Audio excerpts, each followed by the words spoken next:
নমস্কার, দীপ মেচে ইউটিউব চ্যানেলে সবাইকে স্বাগতম। আর আমার সাবস্ক্রাইবদের সবাইকে শারদীয়ার শুভেচ্ছা আজ মহালয়ায়। আর আমার ভিডিও যদি আপনাদের ভালো লাগে তাহলে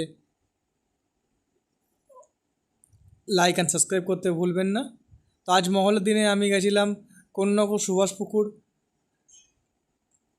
আমি সিটের বুকিং নাম্বার দিয়ে দিলাম, পাস মূল্য কত লিখে বলে দিলাম। তো কোন্নগর সুভাষপুকুরে যদি কেউ মাছ ধরতে চান তাহলে বাবাইদের সঙ্গে কন্ট্যাক্ট করে নেবেন।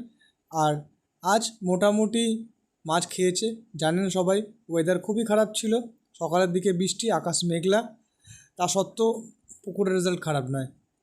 তো আগামী দিনে ওয়েদার ভালো হলে আগামী দিনে ভালো মাছ খাবে আশা করি। তো পুজো সবাই খুব ভালো করে কাটাবেন, কথা আর বেশি বাড়াচ্ছি না, আজকের মতো এতটুকুই। ভালো থাকুন, সুস্থ থাকুন, আর পুজোতে খুব ভালো করে কাটান। আর আমার ভিডিও আমার পাশে থাকুন, এইটুকুনি বলে আজকের মতো নমস্কার।